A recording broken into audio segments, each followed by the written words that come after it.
Tens of thousands of mourners gathered in Vatican City this morning to bid a final farewell to Pope Francis.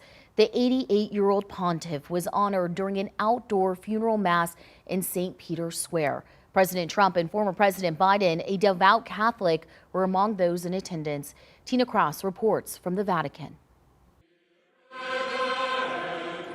The solemn funeral mass for Pope Francis drew hundreds of thousands of mourners to Vatican City.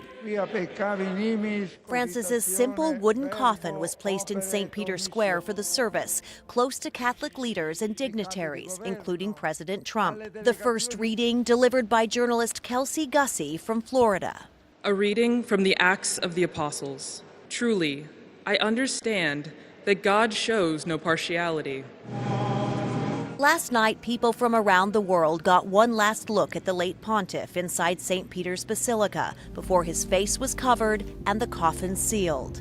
Many of them camped out overnight to pay their respects at the funeral hours later. He's going to be one that will be remembered for helping those definitely can't help themselves. Known as the People's Pope, Francis broke with tradition in life and death, choosing not to be buried here at St. Peter's Basilica, but instead at his favorite church in Rome. That is very special because he wants to be around everyone. The head of the Basilica of St. Mary Major shared insight into the Pope's decision.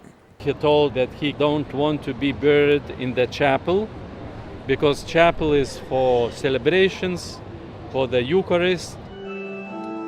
The end of one papacy opening the door for another. He was a pope among the people. The Catholic Church now enters 9 days of mourning for Pope Francis before cardinals set a date for the papal conclave to choose their next leader. Tina Cross, CBS News, the Vatican.